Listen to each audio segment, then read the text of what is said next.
ఏదో 1-2 ఇచ్చుండొచ్చు, వీళ్ళు 1000 ఇస్తే 4 ఇచ్చుండొచ్చు. కానీ ఈలాగా 1000 ఇచ్చిన వాళ్ళు ఎవరు లేదు. జగన్మోహన్ రెడ్డి గారు అంటే ఆయన 5 సంవత్సరాల్లో ఇలాంటి అప్లికేషన్లు తీసుకొని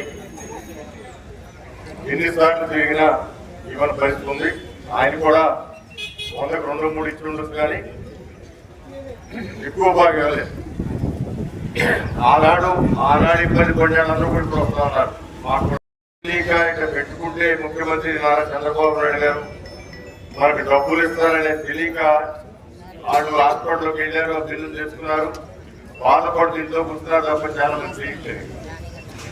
మీరు 10 మందికి చెప్తేనో లేకపోతే మీకు తెలిసిన వాళ్ళు ఎవరికైనా ఇలాంటి అవసరం వస్తే లేదా కాగితాలు కనుక మాకు పంపిస్తే అవి వీలైన తొందరలో తీసుకురావడానికి ప్రయత్నం చేస్తాం. ఆ విధంగా చెప్పడానికి నారా చంద్రబాబు నాయుడు గారు కూడా వారి కష్టాల్లో పాలు పంచుకుని ఒకే ఒక్క మాట కట్టుబడి కష్టం వచ్చినప్పుడు మనం ఆదుకోవాలని చెప్పి ఈ కార్యక్రమం చేపడుతున్న సంగతి మీ అందరికీ తెలియజేస్తున్నాం. ఒకరికి 6 లక్షల రూపాయలు కూడా వచ్చింది.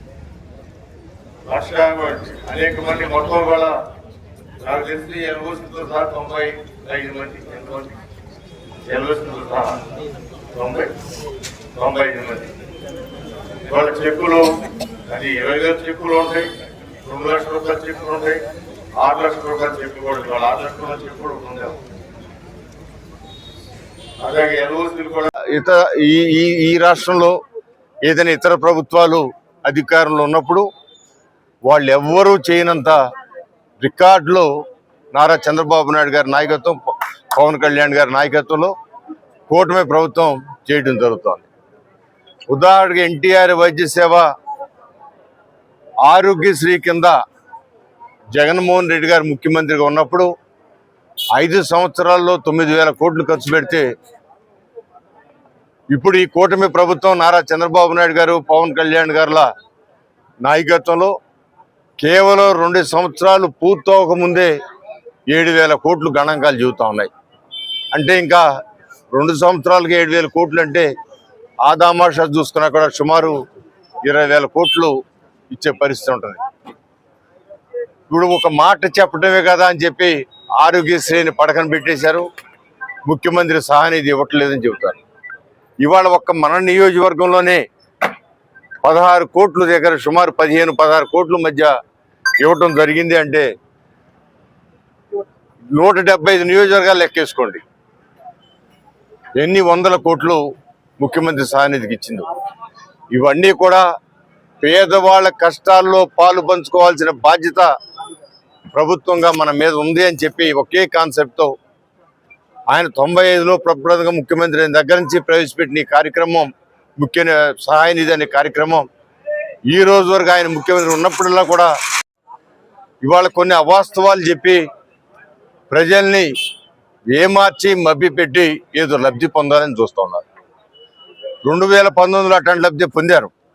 ఆ రోజున ఈయన చెప్పిన మాటల కంటే రాజశేఖర రెడ్డి గారు చేసిన కొన్ని మంచి పనులు వాళ్ళ అబ్బాయికి ఓటేసి ఉండొచ్చు. కానీ ఈ రోజున ఎప్పుడు ఎలక్షన్ జరిగినా జగన్మోహన్ రెడ్డి గారికా చంద్రబాబు గారికి అనేది ఇక్కడ వస్తుందని నేను తెలియజేస్తాను. నాకు తెలియదు, కానీ రేపు 29లో జరిగే ఎన్నికల్లో మావిగాన్ని ఇష్టమైతే వైఎస్ఆర్సీపీకి వేయండి, అమరావతి ఇష్టమైతే తెలుగుదేశం పార్టీకి కూటమికి వేయండి అని చెప్పి డైరెక్ట్గా అనౌన్స్ చేశారు. ఆయన ధైర్యానికి మాత్రం నేను మెచ్చుకుంటున్నాను. కానీ మాకు చాలా సులువైపోయింది కార్యక్రమం.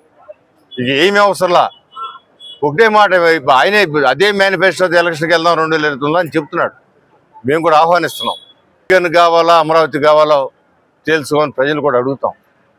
వాళ్ళు మావిగన్ కావాలంటే ఆయనకేస్తారు, అమరావతి కావాలంటే మాకేస్తారు. మొన్న జరిగిన ఎన్నికల్లో 94% సీట్లు గెలిచారు అంటే వాళ్ళు అమరావతిలో జరిగిన అన్యాయాలకి, అమరావతి మీద అతను చేసిన దుర్మార్గ పనులకి, రైతుల మీద ఆయన చేసిన ఆ దాష్టికానికి ఆ ఓట్లు వేయటం జరిగింది. అమరావతి మీద నిన్న ఒక నాయకుడు మాట్లాడుతున్నాడు, ఈ నియోజకవర్గం చెందిన నాయకుడు. అమరావతి మీద మేము ఎప్పుడన్నా తప్పు మాట్లాడామా? అమరావతి వద్దని మేము ఎప్పుడన్నా చెప్పామా? నేను కానీ మా నాయకుడు జగన్మోహన్ రెడ్డి గారు కానీ లేదా మా పార్టీ నాయకులు అని ఒక నాయకుడు మాట్లాడుతూ ఉన్నాడు. నేను కూడా చూశాను అది యూట్యూబ్లో.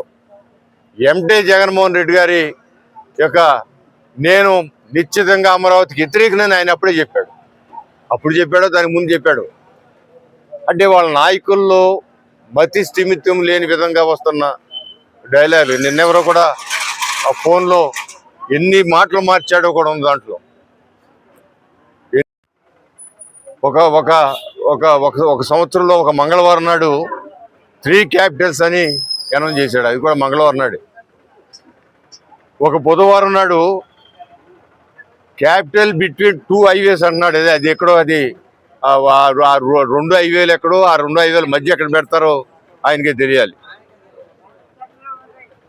ఒక గురువారం నాడు సీఎం ఎక్కడుంటే అదే రాజధాని అనౌన్స్ చేశాడు. ఇవాళ నేను విజయవాడలో ఉంటే విజయవాడ రాజధాని, రేపు విశాఖపట్నం విశాఖపట్నం రాజధాని, రేపు ఎల్లుండి తిరుపతి వెళ్తే అక్కడ రాజధాని. అంటే రాజధానికి ఒక అర్థం లేదు. నాతో పాటు తిరుగుతుంది, ముఖ్యమంత్రితో పాటు రాజధాని వస్తుందని చెబుతున్నాడు ఆయన. అది ఒక గురువారం నాడు చెప్పాడు. నాంపల్లి గురించి చెప్తాడు తప్ప ఇక ఏం చెప్పలేడు. శుక్రవారం నాంపల్లి. సాటర్డే అసలు క్యాపిటల్ అనేది రాజ్యాంగంలోనే లేదని చెప్పాడు ఒక శనివారం నాడు.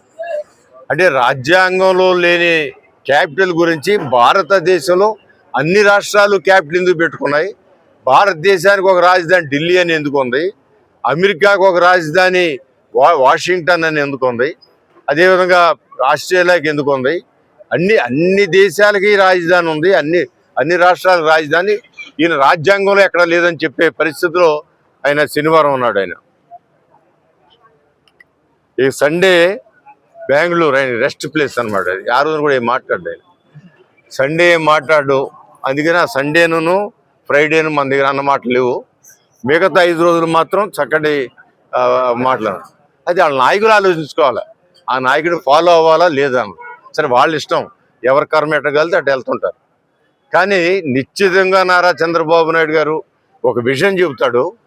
20 సంవత్సరాల తర్వాత ఈ రాష్ట్రం ఇట్ట ఉంటుందని చెబుతాడు. చెప్పిన దీనికి ఏం తెలుసు అనుకుంటారు. కానీ 20 సంవత్సరాల తర్వాత ఆ రాష్ట్రం అట్లాగే ఉంటుంది. ఎట్టా ఆయన అనుకున్నట్టుగానే.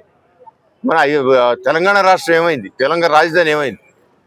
అప్పుడు 2020 అన్న 2020 అన్నప్పుడు ఆ రోజున కూడా నా అదృష్టం ఆయనతో పాటు నేను శాసనసభ్యుడిగా ఉన్నా ఆయన నాయకత్వంలో. ఆ రోజు 2020 అన్నప్పుడు మేము కూడా సరిగ్గా పట్టించుకోవాలా. 2020 అంటున్నారు, ఏదో ఆయన క్యాలిక్యులేషన్ విజన్ తేలుతున్నాడు అనుకున్నాం తప్ప 2020 కాదు 2016కే హైదరాబాద్ నగరం మారిపోయింది, విశ్వవ్యాప్త నగరం అయిపోయింది. ఒక ఈ 2 తెలుగు రాష్ట్రాల్లోనే కాదు, భారతదేశానికే ముఖ్య నగరం అయింది. భారతదేశానికి ప్రపంచ దేశాలకి హైదరాబాద్ ఒక అట్రాక్టివ్ నగరంగా అయిపోయింది. అది ఎవరి విజన్? అది నారా చంద్రబాబు నాయుడు గారి. ఆయన విజన్ని కంటిన్యూ చేసిన ముఖ్యమంత్రులు కూడా నేను వాళ్ళు గొప్పగా చెప్పుకుంటాను. ఎవరైనా కావచ్చు, రాజశేఖర రెడ్డి గారు కావచ్చు, లేకపోతే కాంగ్రెస్ ముఖ్యమంత్రులు కావచ్చు, తర్వాత కేసీఆర్ గారు కావచ్చు, లేకపోతే రేవంత్ రెడ్డి గారు కావచ్చు, వాళ్ళందరూ